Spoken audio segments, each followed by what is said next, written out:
Artificial intelligence has transformed how we learn and work. According to Exploding Topics, a website that tracks and examines online trends and markets, around 987 million people use AI chatbots today. But the big question being, can we blindly trust AI chatbots? Is the information given by chatbots always correct? What if I told you that when it comes to AI chatbots, you should not believe everything you read or hear? According to a study conducted by Anthropic, it's the company behind the popular AI model Claude, the very AI model you are using could in fact lie, cheat and steal to reach its goal. Anthropic stress tested around 16 of the most advanced AI models out there in the market, including ChatGPT, Grok, DeepSeek, Gemini, as well as its own AI model Claude. And as a part of the study, researchers created fictional corporate environments, granting these AI systems access to fake company emails and the ability to act autonomously. These fictitious scenarios were specifically designed to test how AI chatbots might act under duress or if their existence was ever threatened. Anthropic said the results of the test were deeply troubling. They discovered that in some cases, AI models engaged in malicious behavior when their goals were threatened or when they faced being replaced, going as far as blackmailing officials, even threatening to leak important company information to competitors.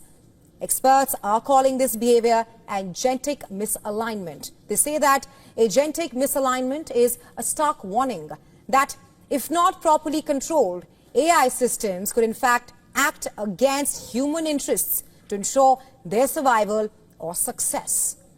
In one such fake scenario, Anthropic's very own AI model, Claude Opus 4, blackmailed manufacturers when it found out that it could be removed from the company's server. However, this disturbing behavior wasn't an isolated incident. When researchers ran similar scenarios across a range of other advanced AI models, the blackmail pattern remained constant. In around 96% of cases, Google's Gemini engaged in blackmail tactics. OpenAI's GPT and xAI's Grok did the same in over 80% of the cases, while DeepSeek did so in 79% of the cases. At a high-profile gathering in Rome, Pope Leo XIV delivered a powerful message on the limits of AI. US-born pontiff said AI may be growing fast, but it lacks heart, creativity, or even conscience. Take a listen. It must not be forgotten that artificial intelligence functions as a tool for the good of human beings, not to diminish them, not to replace them. What is emerging is, in fact, a significant challenge, one that calls for great attention and foresight in order to project, also in the context of new scenarios, healthy, fair, and sound lifestyles, especially for the good of younger generations. Researchers discovered that these AI systems did not simply malfunction. Instead, they made conscious, calculated decisions to inflict harm, all to protect their own interests. These findings serve as a powerful reminder that while AI is a great tool, more research is required to understand what AI is truly capable of. Companies must scrutinize how chatbots are exhibiting what appears to be a sense of violation before we widely apply this tech to important areas like healthcare, finance, or even public safety, where the implications of any kind of violation could have serious consequences. Are autonomous vehicles the future of travel? Will AI soon drive you to work, the supermarket, or even drop your kids to school? Tesla seems to think so. Well, the electric vehicle maker has just launched a small fleet of self-driving taxis in Austin, Texas. The trial began on Sunday and marks the first time Tesla cars without human drivers. They have now carried paying passengers. They're calling it the robo-taxi. And yes, influencers are already on it, posting videos of their rides on social media. Tesla CEO Elon Musk has called it the culmination of a decade of hard work. He said that the AI chip and software teams powering the robo-taxi were built from scratch within Tesla. Early Sunday, these cars were spotted in Austin's South Congress neighborhood with no one in the driver's seat, just a single person riding in the front passenger seat. Now, to be clear, it's a limited pilot, which means only about 10 vehicles for now, and even those have safety monitors riding up front. It's not entirely clear how much control those monitors actually have over the cars. The rides are being offered at a flat fee of just $4.20. Musk confirmed that price himself. One of the first riders was Tesla investor and social media personality Saagar Merritt, who posted videos of himself being picked up and driven to a nearby bar. And that's using the new Tesla Robotaxi app.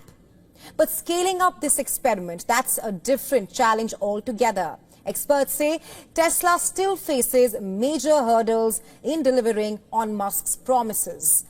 Some experts warn that a complete robo-taxi industry could still be years, even decades away, keeping in mind the competition from other companies as well, like Alphabet's Waymo. According to industry experts, for now, a large part of Tesla's sky-high stock valuation reportedly depends on whether it can pull this off, not just robo-taxis, but also humanoid robots that Musk says are in the works. Then comes the legal angle. Just before Tesla's robo-taxi rollout, Texas passed new rules for autonomous vehicles. Texas governor signed a law requiring companies to get a state permit to operate the self-driving cars on public roads.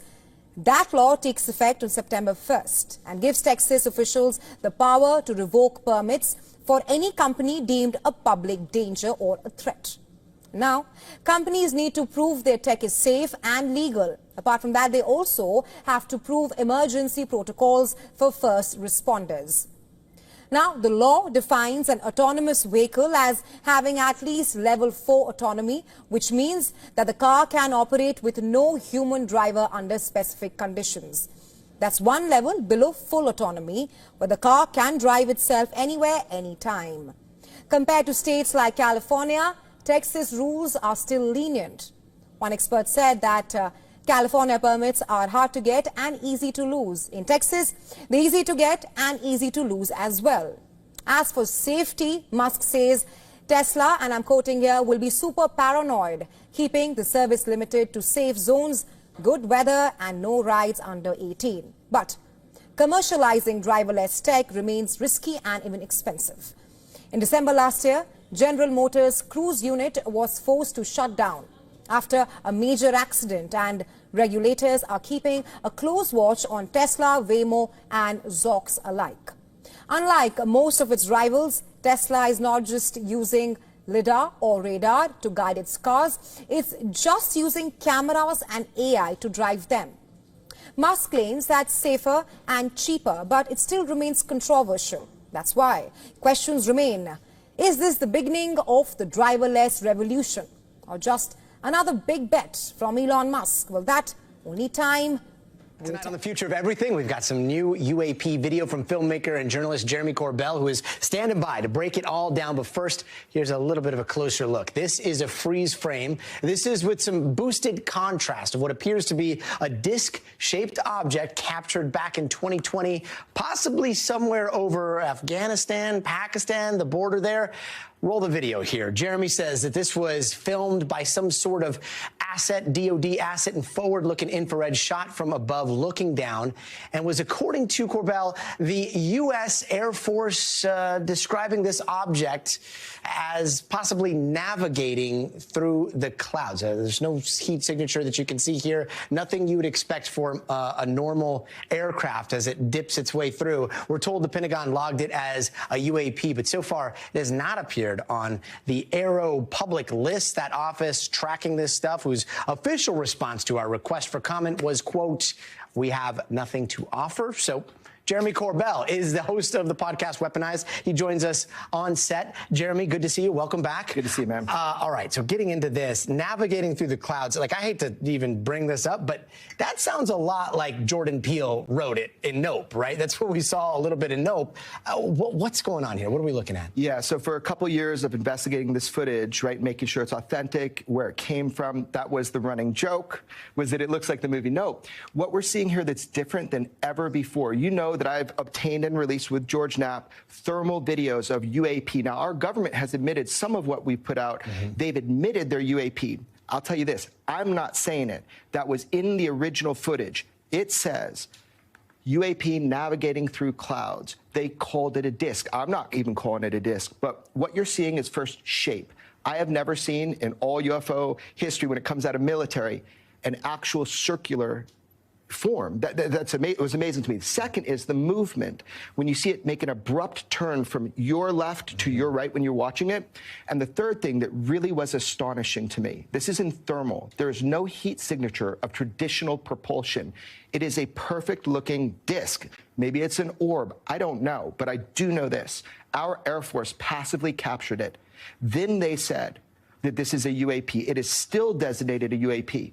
So when George and I obtain and release these, it's so the public can see. We're hoping to do a little bit of the job that we're not seeing with folks from Arrow. Now, it does say AI enhanced. There, it looks like there's some artifacting around it. What is the actual video, and what is possible artifacts from trying to boost the contracts and see what's going on here? So we did an analysis of the video, but what I did was make sure to put out the original things that George and Knapp and I obtained. So you see it clearly says video 1, video 2, video 3.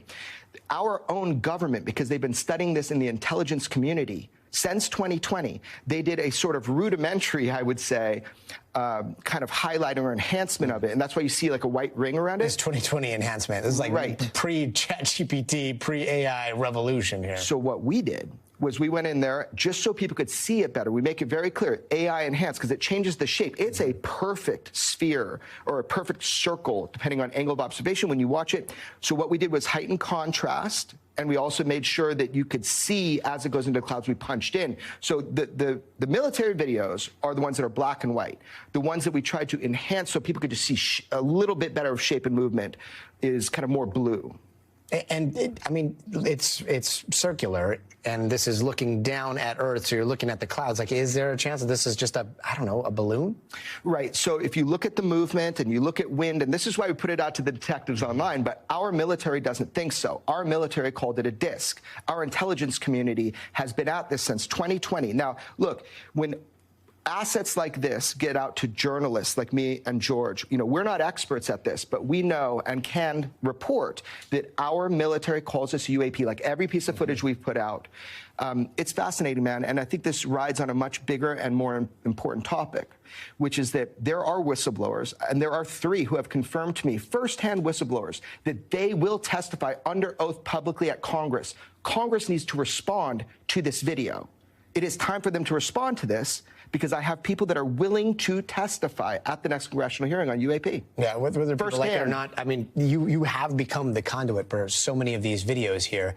The military, you know, to us, the DOD is like, we have nothing to offer on this, and yet we don't see it on the Arrow website. What part of this would be classified? Like, why wouldn't this be listed? I am not qualified to assess that kind of answer. I don't know. But what I do know is that every time that George Knapp and we obtain and release footage, it is funny how Arrow then puts out something that looks similar, but is not similar. Why don't you just put it out to the American public? I'm actually asking them to do so. They should do so, just like all the videos that George Knapp and I obtained and released. And when they do put stuff out, a lot of times what they do is they just take what was already publicly available, like the Tic Tac UAP. And you might remember I released a Tic Tac UAP from 2023. This is ongoing, man. And I'll tell you one last thing about this. This is the tip of the iceberg, what you're seeing here. George Knapp and I are committed to reporting on our best evidence, and you're seeing a part of that now.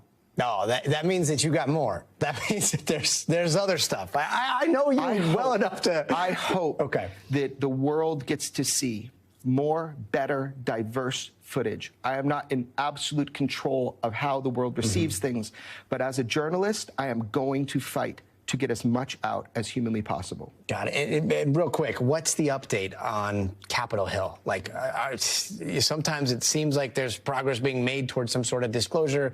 Next thing you know, it's completely forgotten. No one's talking about it, and it seems like it's fallen off the radar. Like, when are we going to get answers? Fallen off the radar.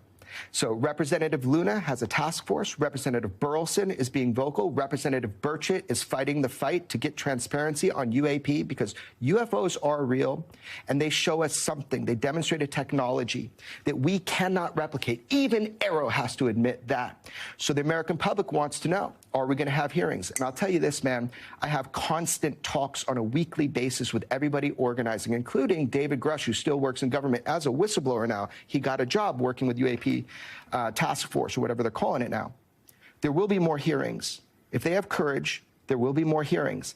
And I have 3 firsthand witnesses that they can put up to testify. We're looking forward to witnesses. We're looking forward to more evidence. Jeremy Corbell, so good to see you. Fascinating topic, isn't it? Yeah, always a fascinating topic. Thanks. A brutal, targeted attack on Syria's Christian community has shocked the world. At least 22 people are dead after shooting and suicide bombing at a church in Damascus, the first of its kind since Syria's civil war began. The Islamic State has now claimed responsibility. It all happened on Sunday during a packed service at St. Elias Church in the Dwellah area of Damascus. A man with an assault rifle stormed in, opened fire, and then blew himself up using a suicide belt. The pews were shattered, the walls were torn, and there was blood on the floor.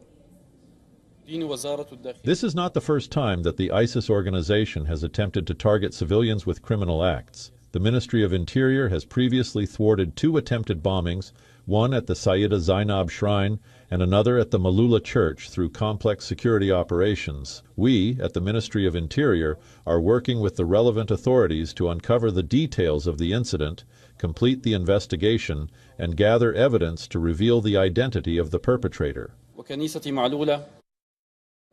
Syrian officials say that the attacker was a member of ISIS, making this the first suicide bombing inside a church since the war began in 2011. The Interior Ministry confirmed 22 dead, 63 injured. A man entered the church shouting, "Allahu Akbar," and blew up the entire place. Children have died. What had those children carrying candles done to deserve this? Families are still searching for their loved ones. Children and elderly were among those inside the church. The Orthodox Patriarchate has called on authorities to protect churches and citizens. Syria's Christian population has dropped from over 1 million before the war to fewer than just 300,000 today.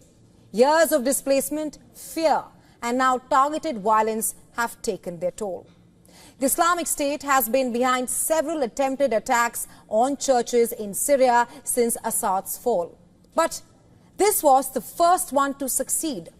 And according to Reuters, Islamic State had previously targeted religious minorities, including a major attack on Shiite pilgrims in Sayyida Zainab in 2016, which is one of the most notorious bombings during Assad's rule.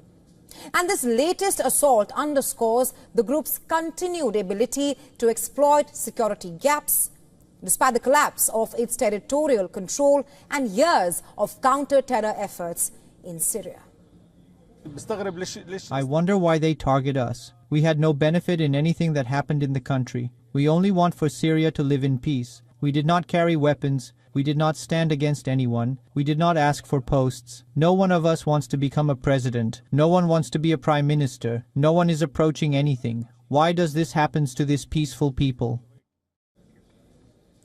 Condemnation has poured in from around the world. The United Nations called it a heinous crime. The US pledged support for Syria against forces spreading fear.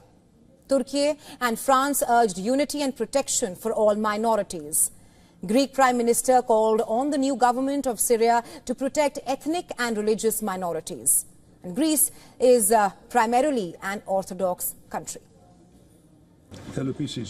I want to express my disgust and rage over the recent terrorist attack on the Mar Elias Orthodox Church in Damascus, and I want to call on the new government of Syria to ensure the safety of ethnic and religious minorities. Such tragic incidents make us very anxious. Syria's new government, which took over after the fall of Bashar al-Assad in December, is now under pressure to prove that it can keep its people safe. Syria's interior minister has said that an investigation is underway and called the bombing a desperate attempt to undermine peace. But security experts warn that ISIS is perhaps shifting focus right now in Syria, aiming for high-impact and sectarian attacks. Just last month, ISIS operatives were caught near Damascus, allegedly planning more strikes on minority communities. With this latest attack, Syria is mourning not just the dead, but the return of an old fear. And for the Christians in the region, the message from ISIS is chillingly clear. They are once again in the crosshairs. Africa may be thousands of kilometers from the Israel-Iran conflict, but experts warn the ripple effects will be felt across the continent. From potential trade disruptions to soaring market instability, African economies are already feeling the pressure and is unlikely to ease anytime soon. The prices for energy goods like oil, petroleum is going to rise, and that is going to affect many African countries that primarily rely on the fossil fuel to run their industries and to power their cars in the transport industry and factories. Goldman Sachs already predicts a $10 surge in benchmark crude prices. Meanwhile, the threat of the Strait of Hormuz's closure, controlled by Iran, could send oil prices skyrocketing. Africa has to take up a strategic repositioning to understand the dynamics of the conflict and what it means for them domestically. And this means talking to populations around what is expected and what the likelihood of this conflict is going to be. With oil prices potentially rising, sub-Saharan Africa may face inflation and fuel shortages, adding pressure to economies already struggling with global uncertainties.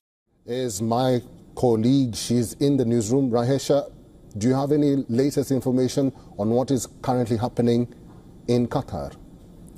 Right, Eric, now it's important to mention that Qatar hosts the Al Udeid Air Base, which is perhaps the largest US base in West Asia, and it serves as the forward headquarters for US Central Command and accommodates approximately 10,000 troops.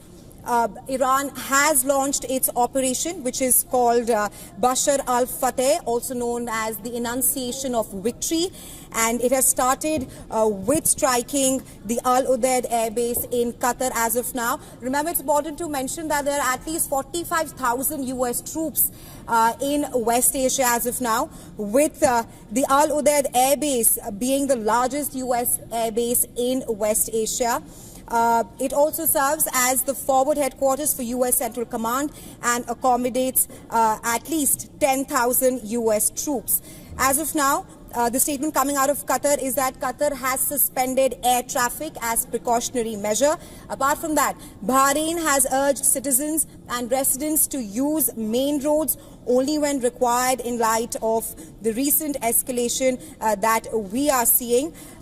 Reports are also suggesting, that's from Reuters, that further explosions have been heard over Doha, and the air defense system in US Al-Assad Air Base in Iraq for fear of a potential attack.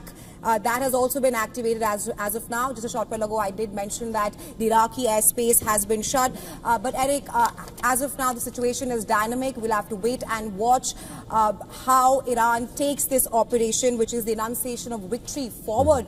Will it just stick to a proportionate kind of a response, considering that it is now in a direct war with the United States of America, or will it go on the escalatory tangent? But as of now, the US airbase in Qatar has come under attack, and the Iraqi airspace is shut. China criticized the US strike on Iran and said it's willing to join efforts to restore peace in the Middle East. A short statement from the foreign ministry said the US move seriously violates the purposes and principles of the UN Charter and international law. China calls on all parties to the conflict, especially Israel, to cease fire as soon as possible. Iranian Foreign Minister Abbas Araghchi thanked Russia for condemning the actions of Israel and the United States against Iran. Russian President Vladimir Putin met with Araghchi in Moscow on Monday, 2 days after the US sent planes to bomb Iran's 3 main nuclear sites. The Iranian Foreign Minister said Russia was on the right side of history and international law. These aggressive actions by Israel and the US are completely illegitimate and violate international rules and international norms. We are defending our sovereignty and country, and our defense is legitimate. Putin told Araghchi that there was no basis or justification for the US attack. The level of escalation is growing due to the unjustified attacks by the Israeli regime and then the US. Israel said it launched a series of airstrikes against Iranian government targets on Monday, including the notorious Evin prison in Tehran. Israel also targeted Iran's underground enrichment site at Fordo, the second attack against the facility after the US strikes on Sunday.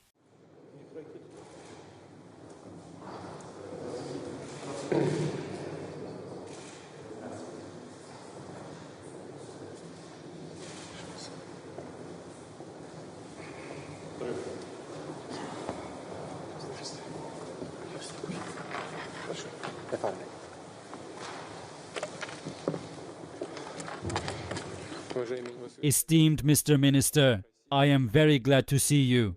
Good afternoon, welcome. You are visiting Russia at a difficult time, at a time of sharp deterioration of the situation in the region and around your country. Our position on the current events is well known. It is clearly stated, articulated by the Ministry of Foreign Affairs on behalf of Russia, and you know about the position we have taken in the Security Council of the United Nations.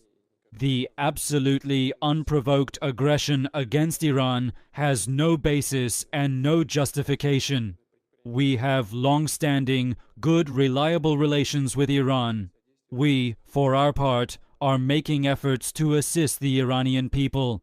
As you know, I had a telephone conversation with the President of the United States, Donald Trump, and with the Prime Minister of Israel, Benjamin Netanyahu, with the President of the United Arab Emirates, Mohammed Al Nahyan, with the President of your country, Masoud Pezeshkian. I know that you just met with the foreign ministers in Europe. I am very glad that you are in Moscow today. This will give us the opportunity to discuss all these pressing issues and think together about how we could get out of today's situation. Please convey my best wishes to both the President of Iran and the Supreme Leader, Ali Khamenei.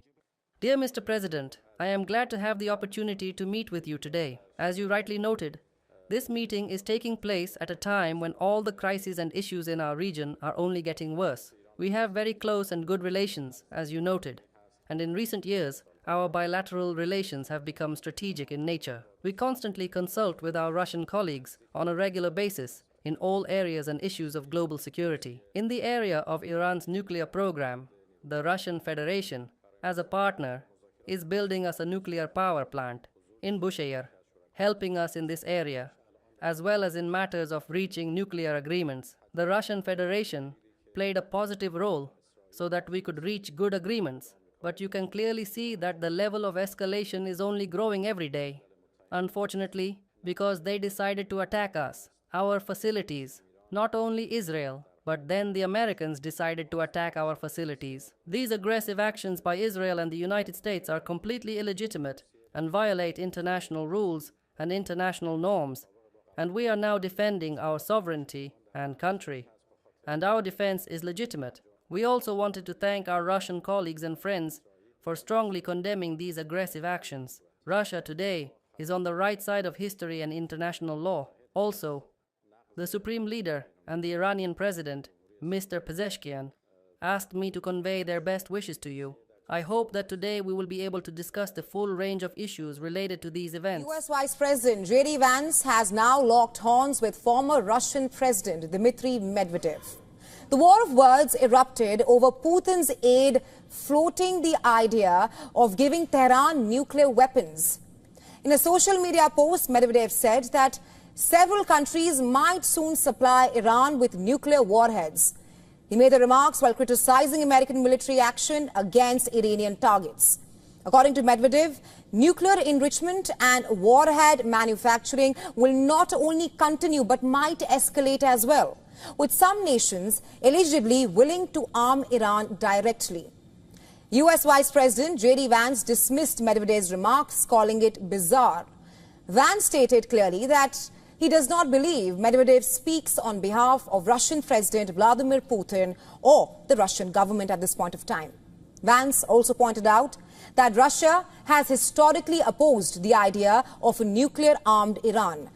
He emphasized that Russia, China and the United Nations, they have all agreed on this very issue. According to Vance, preventing a nuclear arms race in West Asia remains one of the rare areas of global consensus. And now, interestingly, Trump has entered the fray as well. Just a short while ago, he posted on his Truth Social, and I quote him here, "Did I hear former President Medvedev from Russia casually throwing around the N-word and saying that he and other countries would supply nuclear warheads to Iran? Did he really say that, or is it just a figment of my imagination? If he did say that, and if confirmed, please let me know immediately. The N-word should not be treated so casually," unquote. Earlier today, Kremlin spokesperson Dmitry Peskov said that Moscow regrets US strikes and confirmed that Russia is ready to mediate. The Russian President Vladimir Putin has said that Russia will see how it can help Iran. Well, in April, Moscow had ratified a strategic partnership agreement with Iran, including provisions for both the countries to counter shared threats. Now, during his visit to Moscow, Iran's Foreign Minister Abbas Araghchi praised Russia's support. This is an act of aggression and an attack that must be unequivocally condemned. We appreciate Russia's stance in condemning this assault in the strongest possible terms today, and we hope it will be accompanied by practical support in the Security Council. While Moscow's response to the US strikes on Iran remains measured, but its stakes in Iran remains high. Russian scientists are stationed at Iran's Bushehr nuclear plant. And last week, Putin said that Russia had reached an understanding with Israel to ensure the safety of over 200 Russian specialists working at the nuclear site. Iran has been a key supplier to Russia, especially of the Shahed drones in the ongoing Russia-Ukraine war. And the question looms, like Iran, will Russia provide military support to its key ally? President Trump and his national security team are set to meet this afternoon and discuss what's next as world leaders urge Iran to come to the negotiating table and avoid all-out war. In a stealth, historic, complex, and highly choreographed military strike, B-2 bombers struck the Fordo nuclear site as Tomahawk missiles fired from U.S. submarines hit two other facilities, Isfahan and Natanz. Right now, you're looking at the president and his team in the Situation Room as Operation Midnight Hammer was executed. And thanks for joining us. I'm Jan Jeffcoat. It is Monday, June 23rd. This morning, the U.S. and Israel on high alert after President Trump followed through on his promise Iran needed to come to the negotiating table over its nuclear program or face the consequences. We do have team coverage with Matt Galka tracking the reports of damage to Iran's nuclear program. Atra El-Nashar has reaction from lawmakers. We start, though, with Mark Boyle at the live desk as we monitor any threats from Iran, which Mark, Trump has already warned against any retaliation on U.S. targets, as we know. He's made that very clear. We're watching that closely this morning, Jen. Tehran and Tel Aviv trading attacks this morning already. Some new video into the live desk right now out of Tehran following multiple rounds of strikes. Iranian state media reporting the underground enrichment site at Fordo was hit again. Right now, there's no immediate word on the amount of damage. That breaks within the past couple of hours this morning. We're also seeing reports that Iran sent a message to President Trump during the G7 summit, so several days ago, threatening to activate sleeper cells in the U.S. to launch terror attacks if he ordered those strikes on Iran's nuclear facilities. Of course, we know that happened. A live look over the White House this morning, 2 minutes past the hour here on the East Coast. Right now, Americans on U.S. soil overseas, they are worried. They're on high alert about being potential targets. The Department of Homeland Security issued a terrorism advisory alert. The State Department issued a warning on Sunday say that Americans should be on alert. Right now, major U.S. cities bracing for possible retaliation like New York, Los Angeles, Washington, D.C. Down in Texas, the governor there ordered state law enforcement to elevate readiness. Here's Vice President J.D. Vance talking about the U.S. is ready to defend itself. Well, it's always hard to guess what the other side is going to do, but what we're prepared for is if they attack us in a maximal direction, first of all, we have got maximum defensive posture. I think that we're going to be able to defend as many of our people as possible. And of course, I'd encourage Americans to pray for our guys in the Middle East because, yes, they are under a significant amount of duress and a significant amount of threat right now. But then, of course, John, if the Iranians attack us, they're going to be met with overwhelming force. At the same time, we are seeing a concerning alliance brewing. Russia's former president says multiple countries are ready to provide Iran with nuclear warheads. A former Russian president posted on social media talking about the enrichment of nuclear material, saying in part, quote, "Now we can say it outright. The future production of nuclear weapons will continue." He goes on to say the number of countries are ready to directly supply Iran with their nuclear warheads. On Sunday, world leaders, including President Trump and Britain's Prime Minister, called on Iran to return to the peace conversation talks. Live look over the White House this morning. Now, at 1 o'clock this afternoon, that's when President Trump is set to meet with national security team and advisors.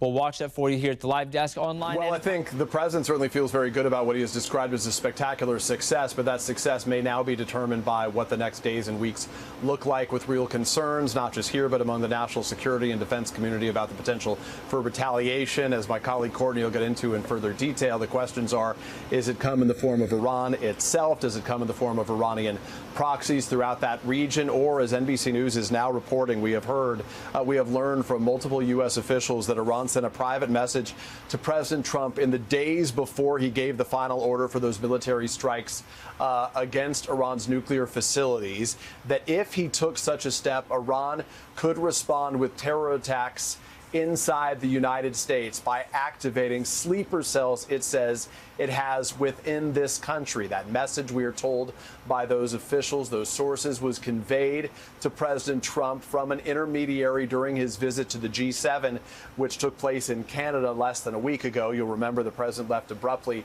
to come back halfway through that visit here to the White House to keep a close eye on the growing escalation between Israel and Iran. So that is some of the new reporting coming from NBC at this point. Separately, there's going to be a continued effort to get a damage assessment of how successful this was. We are certainly now hearing from the International Atomic Energy Agency. The president himself in his initial remarks touted this as a success, we said, saying they totally and completely obliterated the nuclear sites. We heard more nuance in the assessment from the Joint Chiefs Chairman, who says that the U.S. was successful in delivering severe damage and destruction, but acknowledging that it's too soon to say exactly whether or not those sites were, in the president's words, obliterated. And beyond that, there are real questions, Eamon, about whether, in fact, some of the nuclear, the enriched uranium may have been moved to other sites and what Iran may have moved in advance of these strikes by the United States. جمعه این مسئولیت ما رو دوچندانی که علت بزرگ و بصیر هستیم من خالصانه و صادقانه محضر این چیز جدیدی. This is nothing new. Throughout the history of the Islamic Revolution, even before the revolution, and throughout Iran's history, we have repeatedly witnessed crimes committed by the Americans. In 1979, during the 8 years of the Sacred Defense, especially toward its final years, we witnessed their direct crimes. Each time they committed a crime, they received a decisive response, and this time will be no different.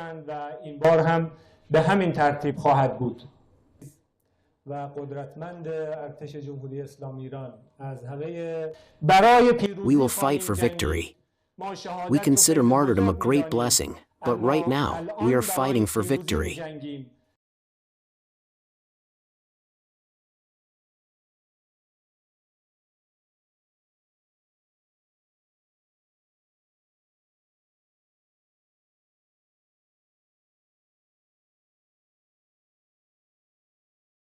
But there is this that is happening as well here. The Strait of Hormuz, I think that this is really important, is that you've seen the Iranian government, according to state media, putting in motion plans to seal off the Strait of Hormuz. That's a significant trade channel right there. Over 20% of oil going through that route that is right there.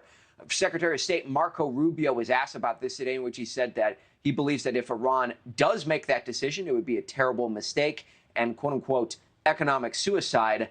But that is a development that we're watching very closely here, because that could have global ramifications here.